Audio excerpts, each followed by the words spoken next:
Bonjour à tous et bienvenue sur le podcast Productivio.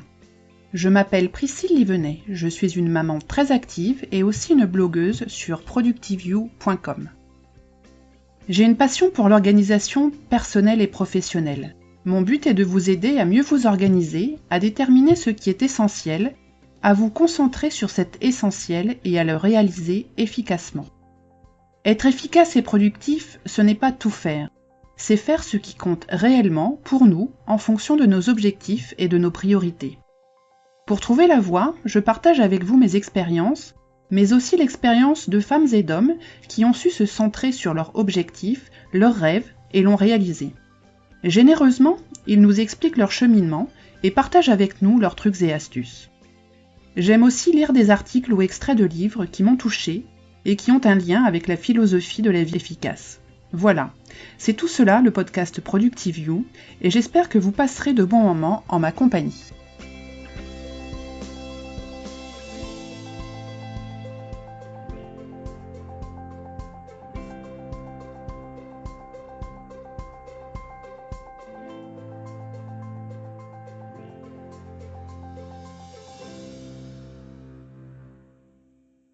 Bienvenue dans l'épisode numéro 24 du podcast de Productivio. Aujourd'hui et pour la première fois, nous allons recevoir un homme. C'est la première fois qu'un homme intervient dans le podcast. Je le vois qui rigole à l'écran. Donc il s'agit de Romuald Perny, qui est agent général d'assurance Generali et qui est aussi conseil pour les entreprises. Voilà, j'ai perdu ma petite note avec tout le détail de ce que j'avais noté. C'est pas bien. Conseiller en gestion fiscale et patrimoniale du chef d'entreprise. Voilà. Merci et en Romuald. gestion du patrimoine privé. Et bonjour Romuald. Et bonjour Priscille. Et bonjour tout le monde. Alors Romuald et moi on se connaît depuis extrêmement longtemps, je dirais presque depuis l'âge des bacs à sable. Alors c'est pas tout à fait vrai mais c'est pas loin quand même. On est originaire de la même ville de l'Est de la France, perdue au milieu de la Haute-Marne, verte et profonde. Que peu connaissent. Et donc, j'ai eu l'idée de faire intervenir aujourd'hui Romuald, de par son statut de spécialiste sur l'assurance, pour qu'il nous parle un peu du statut et de la situation de l'auto-entrepreneur vis-à-vis de l'assurance. Parce que c'est vrai que c'est pas quelque chose de forcément clair pour tout le monde. Donc tu es prêt, Romuald? Tu te sens en forme, motivé? Motivé, oui. En forme, oui. Prêt à répondre à toutes les questions, je sais pas. On essaiera de faire au mieux, en tout cas. Voilà. Ok. Enfin, de donner au moins mon point de vue sur les situations. Très bien. Alors, est-ce que tu peux déjà nous parler un petit peu du statut de l'auto-entrepreneur, du profil type de cette catégorie vis-à-vis de l'assurance, d'une façon, je sais pas, générale, en commençant peut-être par des aspects juridiques ou plus généraux. Enfin, je te laisse parler. Voilà, tu me laisses dans mon jus. Voilà. Alors, déjà, quand tu m'as annoncé le sujet, je me suis dit oui, pourquoi pas, et j'ai dit pourquoi pas parce que je sais déjà depuis longtemps que c'est un statut dont les assureurs n'aiment pas. Alors, n'aiment pas assurantiellement parlant, hein. En tant que personne, on les aime autant que les autres, hein. Mais assurantiellement parlant, quand quelqu'un vient à mon bureau et me dit voilà, je suis auto-entrepreneur et j'ai besoin d'une garantie pour telle et telle profession dans laquelle je compte me lancer, eh ben c'est toujours le ciel qui nous tombe sur la tête. Voilà. C'est pas simple. Et pourquoi c'est pas simple? Pourquoi c'est pas simple? Parce que les assureurs ont l'impression, quand je dis les assureurs, c'est pas moi, hein, je me nomme pas moi, je nomme les gens très intelligents à Paris comment dirais-je, qui acceptent ou non d'assurer tel ou tel risque ou telle personne. Voilà, les grands penseurs, on va dire.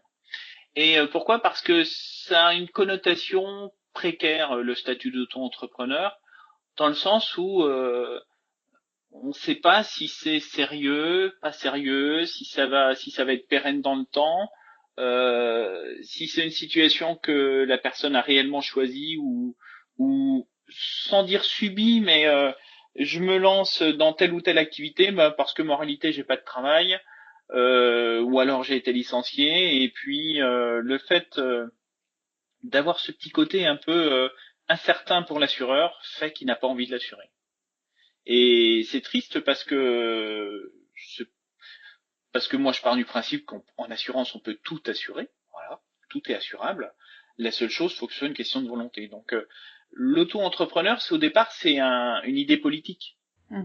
Et je pense que le politique, quand il a créé ce statut, il aurait dû obliger les assureurs à apporter une solution d'assurance. Et on s'aperçoit que dans la pratique, il y en a pas tout le temps.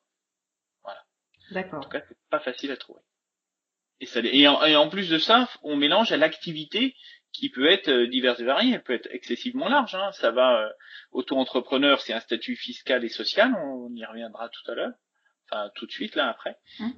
C'est un statut fiscal et social, mais ça ne dit pas quelle activité tu fais. Tu peux avoir une activité libérale, tu peux avoir une activité commerciale, tu peux avoir une activité artisanale, et donc ça peut être tout et n'importe qui. Et tout et n'importe quoi. D'accord. Alors, si on parle un petit peu du statut juridique, qu'est-ce que tu peux nous en dire? Alors, le statut juridique, il n'y en a pas. Il n'y a pas de statut juridique qui permette de protéger ou d'encadrer l'auto-entrepreneur.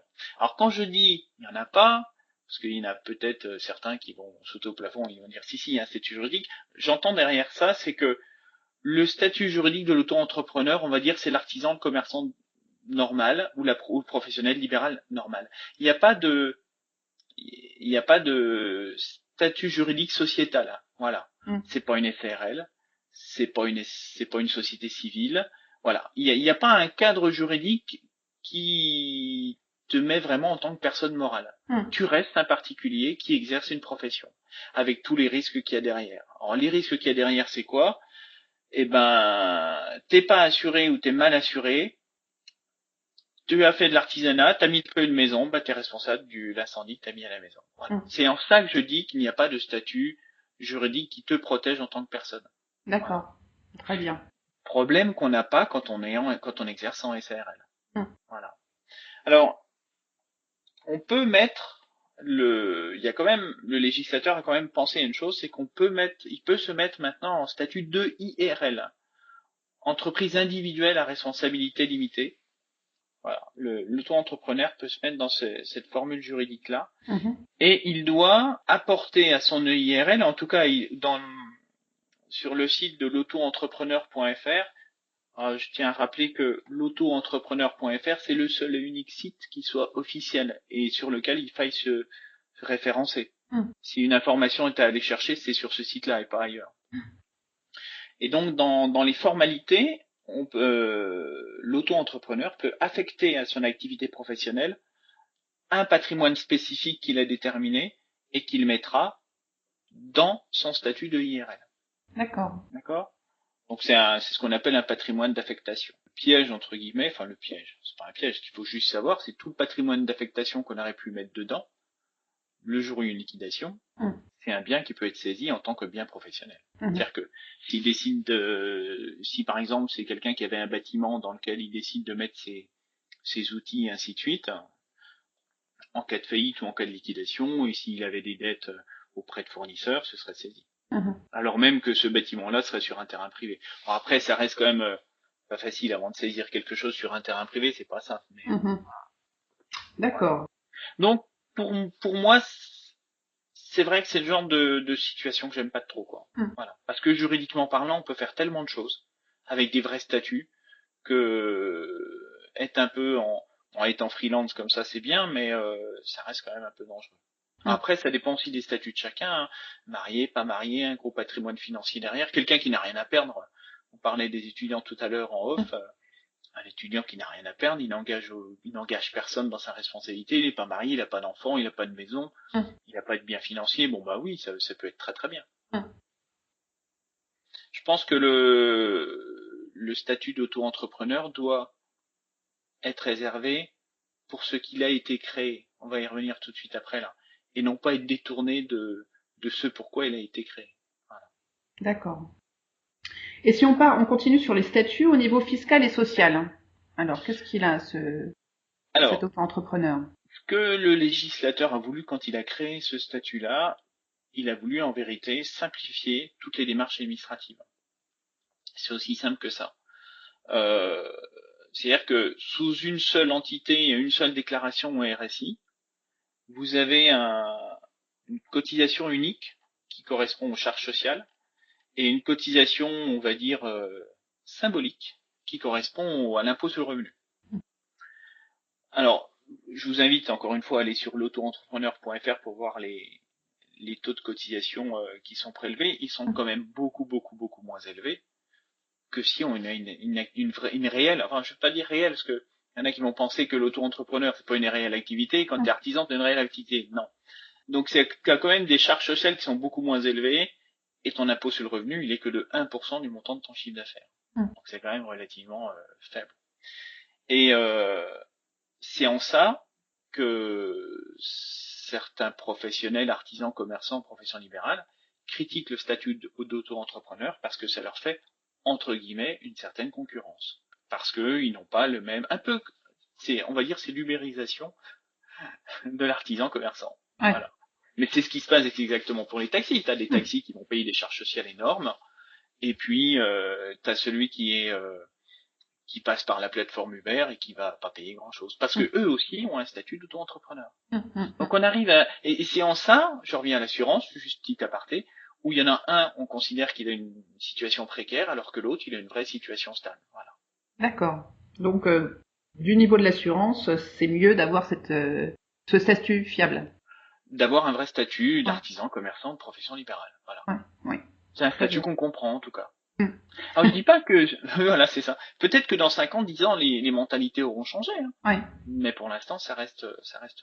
Oui, on a un peu un vide juridique, ou je sais pas si on peut dire ça, mais quelque chose qui est pas encore complètement abouti. Un vide social. Un vide social. C'est la société qui est pas prête à admettre qu'il peut y avoir plusieurs manières d'exercer une activité professionnelle. Voilà. D'accord, très bien.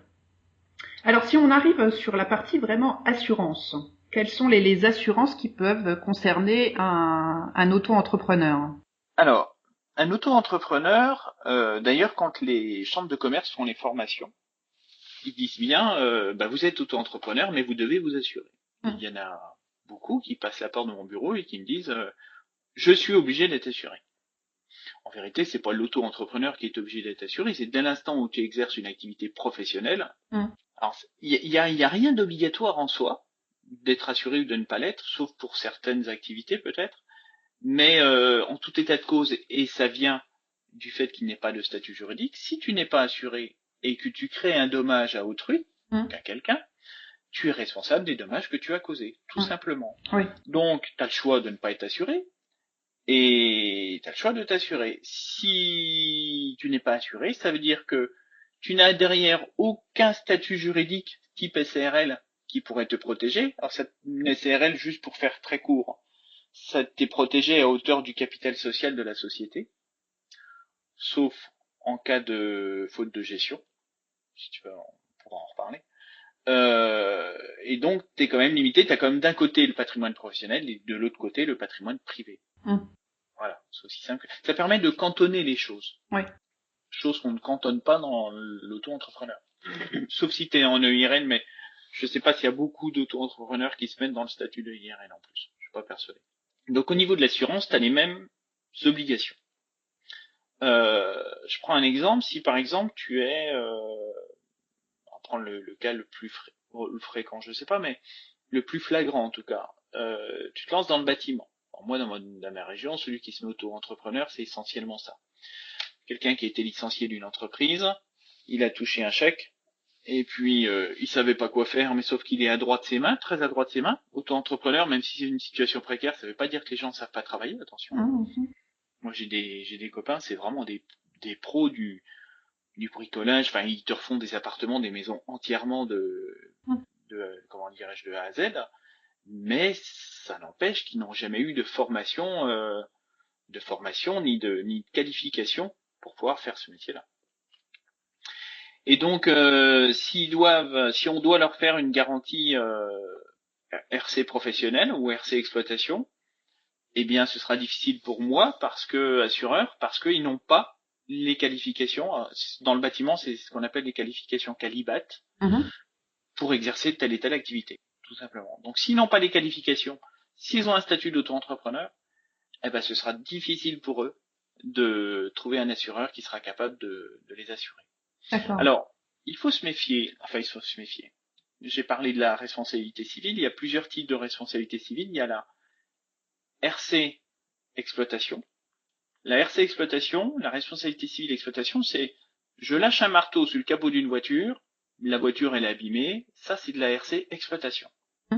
C'est de la RC c'est de la RC du fait de ton activité, du fait de ton activité, point. Après, donc souvent celle-là, elle est assurable par certaines mutuelles.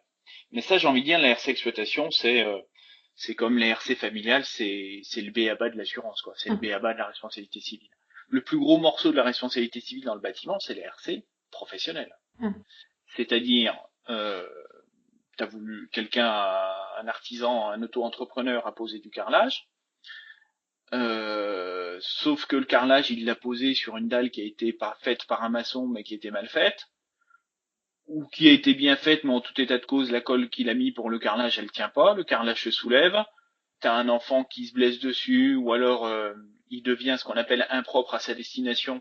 Ça veut dire que on peut plus marcher sur le carrelage parce qu'il se casse et il y a des risques que quelqu'un se fasse mal ou se blesse. Ça, c'est de la RC professionnelle. Et là, ça devient très difficile à assurer. Et si t'as posé 100 mètres carrés de carrelage, il faut tout refaire. Alors, tout refaire, ça veut dire il y a la main d'œuvre, mais il y a aussi les matériaux, puis il faut tout casser et tout refaire. Et donc là, quand on n'est pas assuré, c'est tout de suite des montants qui peuvent être très élevés. Donc quant à ça, on rajoute le statut d'auto-entrepreneur qui dit qu'on ne peut pas avoir plus de 32 900 euros, je crois, de prestations de services, de revenus. Donc c'est 32 900 euros quand on ne facture que de la main-d'œuvre, et c'est 82 200 euros quand on vend aussi du matériel. Oui. Après, c'est une certaine logique de l'articulation de tout ce monde-là. Si on a choisi de se mettre à son compte dans une situation la plus simple du monde, qu'on sait qu'on va pas faire plus de 32 900 euros de chiffre d'affaires par an, et qu'on sait qu'on aura du mal à trouver une assurance, et ben forcément, derrière, ça va être des gens dans une situation plus ou moins précaire. Parce que si on sort de l'école, qu'on a une très bonne formation, qu'on a envie d'être carreleur, qu'on se met déjà quelques années salariés et qu'on a envie de se lancer parce qu'on sait ce qu'on vaut, le nombre de chantiers qu'on a et la base de clients qu'on peut avoir, qu'on peut toucher, on va pas se mettre dans le statut d'auto-entrepreneur. On va soit se mettre artisan, soit faire une bonne SARL, et on va pas se limiter ni dans son chiffre d'affaires ni rien. Parce qu'une RC professionnelle, comme je dis là, pour un carreleur, qu'il fasse 32 000 euros de chiffre d'affaires par an ou qu'il en fasse 100 000, c'est quelque chose qui peut lui coûter plusieurs milliers d'euros. Donc on en revient à la logique de départ. Si on se limite en revenus, on n'a certainement pas envie de payer plusieurs milliers d'euros pour une simple responsabilité civile.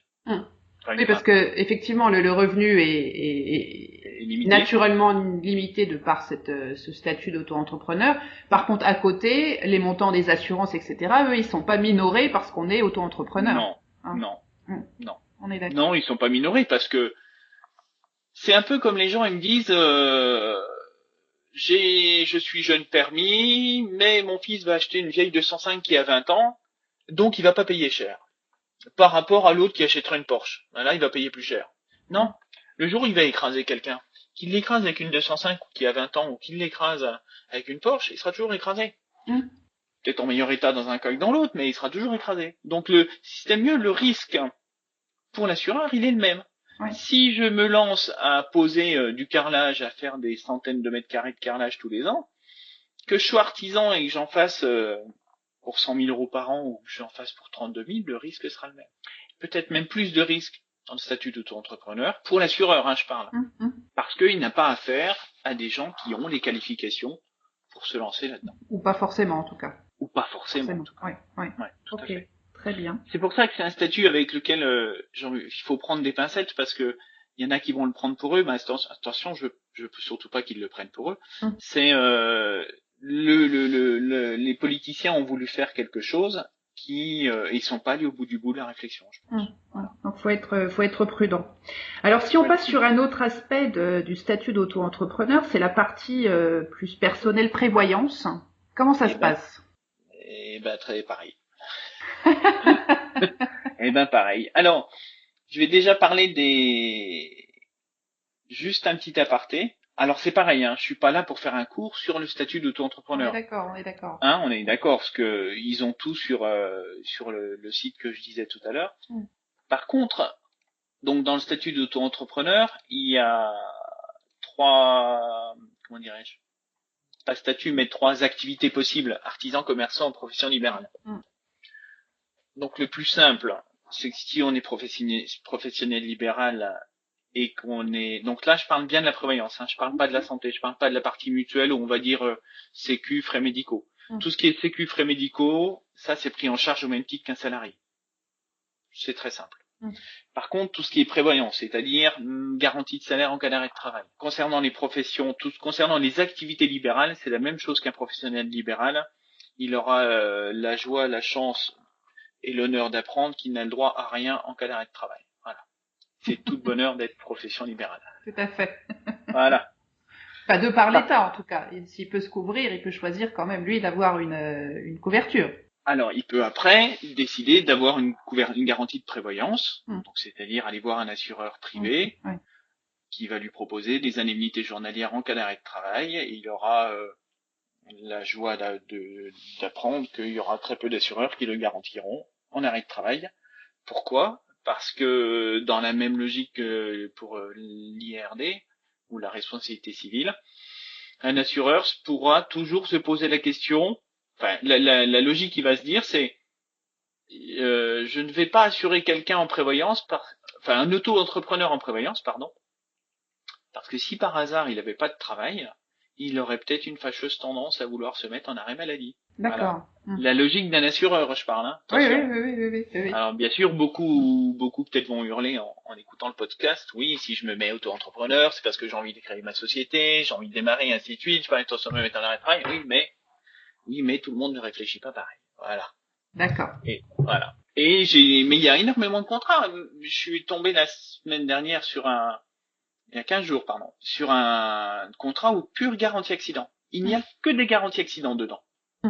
C'est marqué en gros qu'on ne peut pas assurer les auto-entrepreneurs. Donc voilà. Et la logique assurantielle, c'est celle que je te dis, c'est-à-dire toujours le risque, l'assureur pense toujours que quelqu'un va se mettre en arrêt de travail parce qu'il n'a pas de boulot.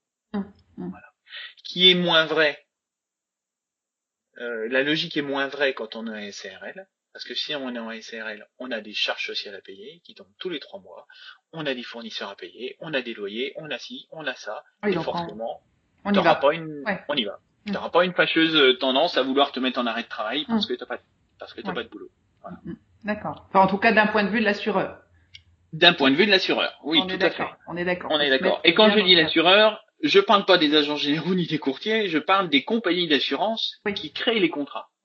Oui, parce qu'après, l'agent, lui, il fait qu'appliquer le contrat qu'on lui donne, et vous n'avez pas une latitude pour les faire sur mesure à chaque fois. Non, exactement. On a des conditions de souscription, les conditions de souscription sont celles-ci, et puis voilà.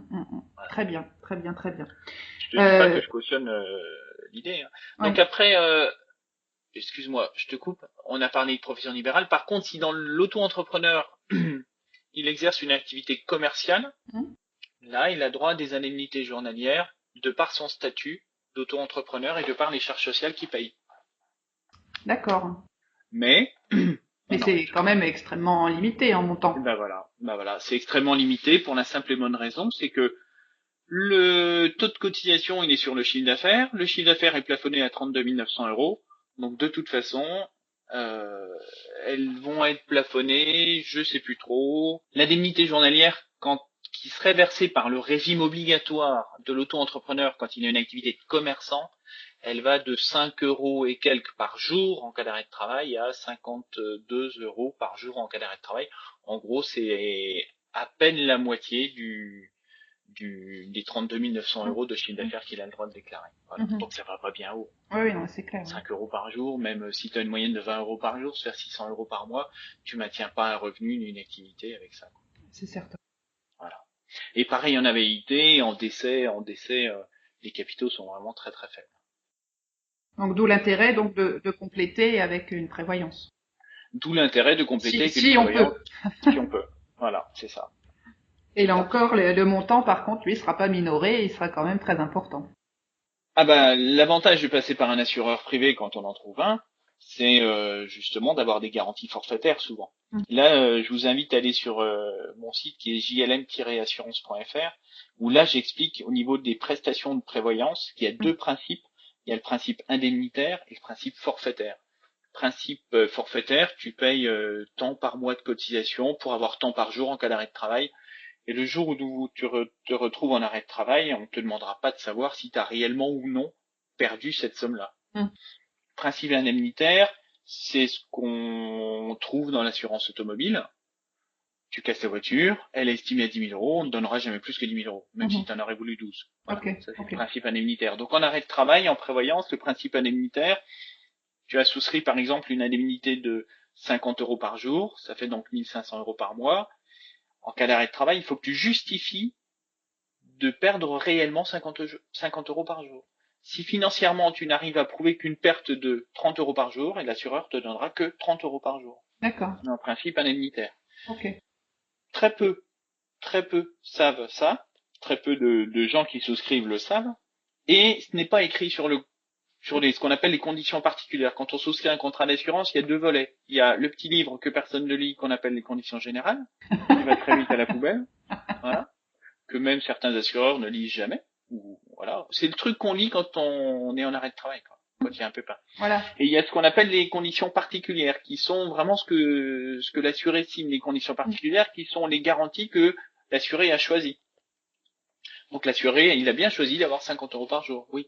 Mais quand on prend le petit livret qu'on n'a pas lu, sur ce petit livret, c'est écrit, par exemple, alors c'est pas écrit principe indemnitaire ou principe forfaitaire, c'est écrit de mémoire, la garantie indemnité journalière en cas d'arrêt de travail est limitée au montant de la perte réelle de revenus. Voilà. Si je fais le parallèle avec l'auto-entrepreneur, parce que j'oublie pas le sujet de départ, eh ben il faut vraiment justifier. Donc on a fait 15 000 euros de revenus sur les 6 derniers mois, même si on a pris une indemnité journalière à 150 euros par jour, par exemple. Il faut vraiment justifier qu'on l'a perdu. Et quand on est auto-entrepreneur, mais bref, quand on est artisan à son compte, c'est pas facile du tout. Et après, chaque assureur ne calcule pas pareil. Des fois, c'est sur la moyenne des 36 derniers mois, des fois, c'est sur la moyenne des 12 derniers mois, et chaque contrat est différent les uns des autres. Donc, pitié, messieurs, dames qui écoutent le podcast de Priscille, ne regardez pas que le prix de la cotisation d'assurance, regardez ce qu'il y a dans le moteur. Voilà. Intéressez-vous à c'est vrai que souvent c'est tellement rébarbatif à lire et tellement long et écrit petit, hein, en plus. Écrit petit et comprendre, c'est un langage particulier. C'est un langage à part. Voilà. Que c'est vrai qu'on fait pas toujours très attention. Non, malheureusement. Et au niveau des assurances responsabilité civile pour l'auto-entrepreneur, là j'ai un flash, un éclair de génie. Je disais, il y a des mutuelles. Donc à Generali, c'est clair. S'il y a des gens de Generali qui m'écoutent, ils vont pas être contents, mais à Generali, on peut pas assurer un auto-entrepreneur qui va se lancer à faire du bâtiment ou des travaux divers dans l'immobilier, par exemple. Et par contre, j'ai vu beaucoup de contrats mutualistes qui, pour 200 euros par an, assurent un auto-entrepreneur en responsabilité civile. Donc, mais quand on regarde le petit livret, alors les auto-entrepreneurs sont contents, hein. Ils ont leur attestation d'assurance, mais quand on regarde le livret, il y a des plafonds de garantie qui sont extrêmement faibles. Donc, c'est-à-dire, les sinistres sont jusqu'à concurrence de X milliers d'euros. Donc, c'est rien. Et souvent, ça s'arrête à la RC exploitation. C'est-à-dire, je fais tomber le marteau sur la queue du chien. Le truc qui sert à rien. Pas dire qu'il sert à rien, mais qui n'est pas digne d'un assureur de dire voilà, vous êtes assuré. Voilà. Ce qu'il faut aussi savoir, c'est que ces fameuses histoires d'assurance, faut pas les prendre par-dessus la jambe. Parce que ne pas être assuré, donc comme je l'ai dit en introduction, ça peut engager d'énormes déconvenues financières sur vos biens propres, saisie des comptes bancaires, ainsi de suite, si vraiment il y avait quelque chose. Parce que vous savoir que quand on crée un dommage à quelqu'un, il y a forcément un assureur en face de la personne à qui vous avez créé le dommage. L'assureur en face, lui, il va pas accepter de payer un sinistre s'il peut se faire rembourser par quelqu'un d'autre. Vous êtes d'accord? Principe de l'assurance. Principe de l'assurance. Celui en face, d'ailleurs, encore faut-il que celui en face soit assuré. Si par exemple, je prends encore l'histoire du carrelage mal posé qui se soulève, qui crée un dommage, ainsi de suite, il n'y a rien pour l'assurer en face qui permet d'assurer ça. D'accord? Mais par contre, dans son contrat habitation, il peut avoir une garantie de protection juridique ou une garantie de défense recours. C'est-à-dire que l'assureur habitation en face, lui, va quand même faire les démarches pour indemniser son assuré. Et il va pas lâcher l'auto-entrepreneur. Et d'ailleurs, même l'assureur en face n'a strictement rien à faire du statut juridique de celui qui a fait les travaux. D'accord? Sauf si c'est un parent qui l'a fait à titre gracieux, mais sinon Et donc, souvent, pour avoir accès à certains marchés, alors, marché public forcément, mais peut-être des fois marcher avec une autre entreprise ou même certains particuliers vont refuser que quelqu'un fasse des travaux chez eux s'ils n'apportent pas l'attestation de responsabilité civile. Donc encore une fois, le fait de ne pas avoir d'assurance, vous vous limitez aussi dans le nombre et le type de prestations que vous pouvez faire. Ouais, en fonction de l'activité qu'on a choisie, il faut vraiment peser le pour et le contre, quoi. Exactement. Alors, j'arrête de parler du bâtiment parce que c'est l'exemple le plus flagrant, mais vous faites par exemple du conseil en entreprise. Il n'y a pas de risque. Certaines entreprises interdisent l'accès à leurs locaux si vous n'avez pas de responsabilité civile. Voilà. Et pourtant, c'est du conseil en entreprise. Ça n'a rien d'exceptionnel, quoi. Après, j'ai pas tous les cas de figure, hein, mais oui, enfin, c'est vraiment des questions à se poser et il faut pas hésiter à aller voir son assureur pour avoir vraiment des explications sur les sujets, quoi. Plutôt que de se lancer à l'aventure et puis derrière d'aller au-devant de grandes déconvenues si on n'est pas couvert et qu'on se retrouve dans les pépins. Exactement. D'accord. Exactement. De même que avant de se lancer, même si aujourd'hui auto-entrepreneur n'êtes pas obligé d'avoir un comptable, vous êtes tenu d'avoir une comptabilité, vous êtes tenu d'avoir un compte bancaire séparé. Vous n'êtes pas obligé d'avoir un comptable. Mais si vraiment celui qui veut se lancer dans un statut d'auto-entrepreneur a une vraie logique entrepreneuriale, je pense que le b.a-ba c'est ça. C'est dans sa tête d'avoir une vraie logique d'entreprise, c'est quand même d'aller voir un comptable. Parce qu'un comptable va quand même lui apporter un comptable a quand même l'expérience de la profession dans laquelle l'auto-entrepreneur veut se lancer. Ok, très bien. Mais écoute, Romuald, je te remercie beaucoup de toutes ces informations. Ce qu'on peut retenir, c'est qu'il faut bien réfléchir avant de se lancer dans le statut d'auto-entrepreneur, de peut-être limiter ça à des activités annexes ou quand on est étudiant ou un temps partiel, enfin quelque chose qui est peut-être temporaire en attendant de trouver un statut plus pertinent pour son activité. Exactement, ou en tout état de cause, si la personne ne s'est pas posé les bonnes questions dès le début, que très vite elle fasse le pas, elle fasse le pas, pour se dire est-ce que vraiment le statut d'auto-entrepreneur c'est bien par rapport à ma vie privée, ma vie, mon patrimoine personnel, est-ce que c'est vraiment le statut adapté, quoi. Bah écoute, je te remercie, c'est extrêmement intéressant et je pense qu'on pourrait on pourrait passer de longues heures à parler de ce statut et de ce qui l'entoure. Et donc je te propose, si tu es d'accord, que l'on organise un blab sur le mois de janvier pour pouvoir ainsi discuter tous les deux et puis répondre aux questions qui nous seraient posées à ce moment-là. Ça serait assez sympathique d'avoir des personnes. La discussion serait plus, comment dirais-je, plus précise, plus pertinente. Exactement, parce que exactement. Avec des vrais cas, quoi, avec des vrais. Avec des vrais cas pratiques, ouais. Et là, au moins, sur un vrai cas pratique, je pourrais dire, bah oui, telle activité, on peut l'assurer, et celle-là, on peut pas l'assurer, et pourquoi, et Voilà. est-ce que les personnes se sont posées les bonnes questions avant, Ok. et ainsi de Eh suite. ben écoute, on D'accord. va planifier ça pour janvier.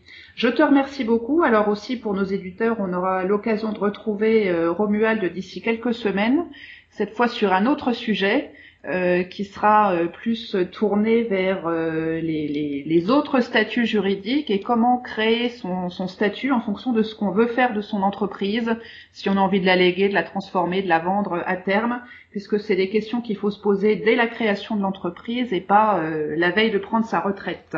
C'est comme un contrat de mariage. C'est Voilà. Donc Voilà. on en reparlera.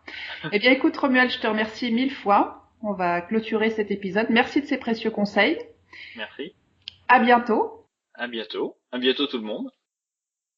Donc c'est la fin de notre épisode sur l'auto-entrepreneur et sa relation avec l'assureur. Vous voyez que ça fait pas forcément très bon ménage. Voilà. En tout cas, je vous invite tous, si vous êtes sur le chemin de devenir entrepreneur, à vous poser les bonnes questions. Vous retrouverez les notes de ce podcast sur productiveview.com catégorie podcast, comme d'habitude. Et n'hésitez pas à commenter, à recommander le podcast, soit en le notant sur iTunes ou en partageant l'article via Facebook ou Twitter. Vous pouvez donc suivre aussi la page Facebook de ProductiveView où je poste régulièrement mes articles, mais aussi de ceux que je trouve pertinents sur Internet avec des petites vidéos aussi. ProductiveView est aussi présent sur Twitter, sur Google+, sur Periscope et aussi sur Blab. Donc suivez-nous via ces différents médias. Et pensez à vous inscrire sur productiveview.com pour recevoir directement dans votre boîte mail tous les nouveaux articles et toutes les notes de chaque podcast. Voilà, l'épisode du jour se termine. Je vous souhaite à tous une excellente journée. Bye bye.